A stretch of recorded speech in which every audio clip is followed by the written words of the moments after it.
Hello and welcome to my video where I'm going to show you how to do the E-wrap cast on. The E-wrap cast on, which can also be referred to as the backwards loop or half hitch cast on, is a very quick and easy way of casting on stitches that doesn't require a yarn tail. It's usually used to only cast on a handful of stitches, often partway through a project. I'll be doing another video about casting on partway into a project, but this video is about how to do an E-wrap cast on from scratch. I'll be showing you a few simple variations, such as doing the cast on without a slip knot, and I'll also share a few tips. I'll be showing you the right-handed method first and then the left-handed method. The left-handed method is definitely more popular, but I think it's handy to know both, because the results are slightly different.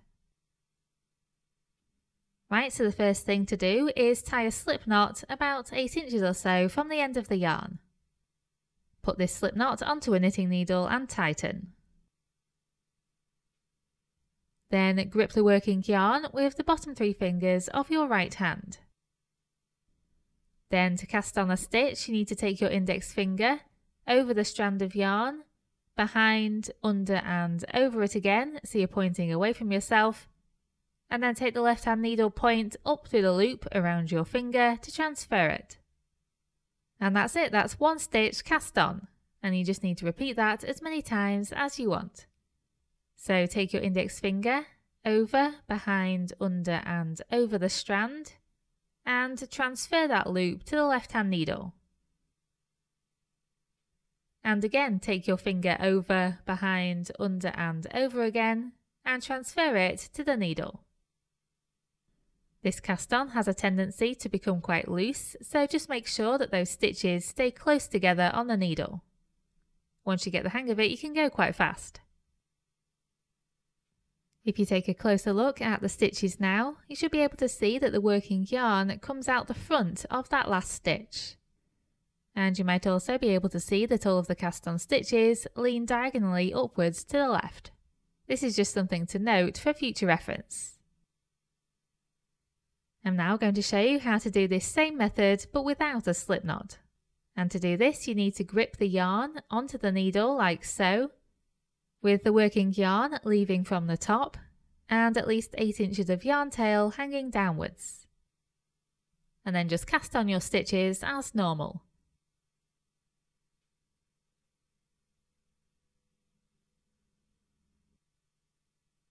And now I'm just going to knit across the first row.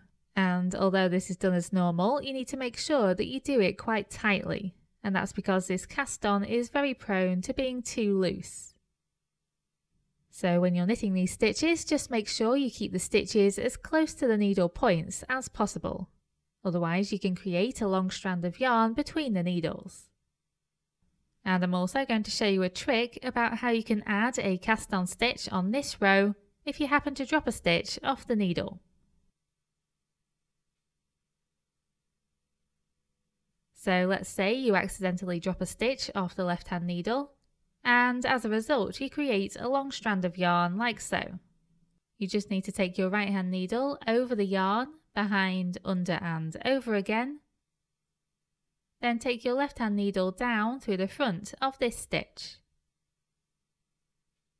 You'll now set up to do a knit stitch, and that's exactly what you need to do. Note that what you're technically doing here is a make one increase. So if you were doing this on a purl row, you'd need to use the make one purl increase method instead. And now I'll just demonstrate that again.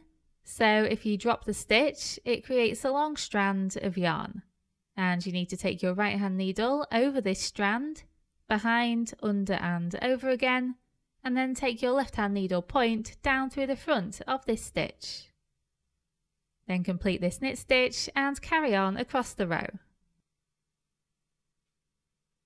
Note that if you have trouble with too much slack in your cast on edge, you can always use this method to add more stitches every so often. For instance, if you want to end up with 12 stitches in the end, you might start off with 10 and then add 2 along the first row. This will tighten up your cast on edge because it'll use up some of that slack. You just need to account for these extra stitches in your stitch count.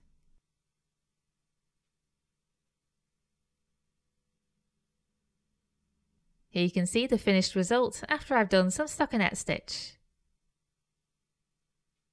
As you can see, the edge is quite loose and the stitches lean upwards to the left. So these stitches are left leaning. This is just something to bear in mind because it'll alter the look of your cast on. Okay, so now we've covered the right-handed method, we're going to do the left-handed method, which definitely seems more popular. I'm going to do this without a slip knot, so the first thing I do is grip the yarn onto the needle with my right hand. Make sure the working yarn leaves the top and there's enough yarn tail hanging down. Then grip the working yarn with your left hand, making sure your thumb is free to move. Then you take your thumb over the strand of yarn, behind, under and over again, and transfer this loop of yarn from your thumb to the right hand needle, like so. And that's it, you just keep repeating that until you've cast on as many stitches as you wish. So your thumb goes over, behind, under and over, and you transfer that loop, and so on. When you're just about to knit the first row, take a closer look at your stitches, and you'll see that the working yarn leaves the last stitch from the back this time, rather than the front. The effect of this is that the cast on stitches for this method lean to the right.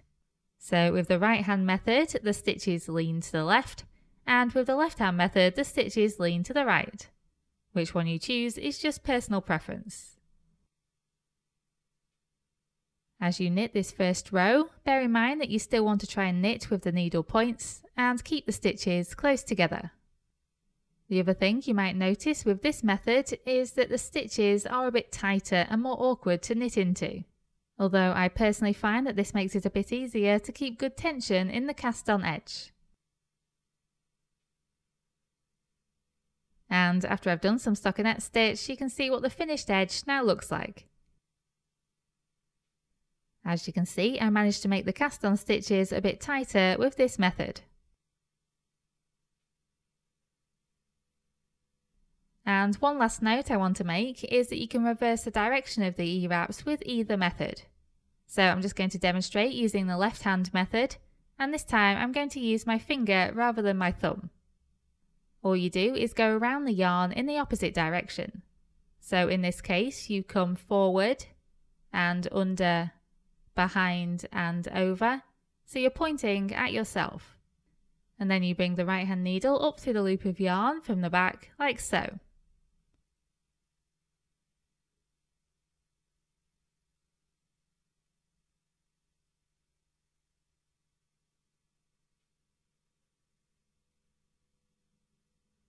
And the result of this method is exactly the same as the result of the right hand method we did previously.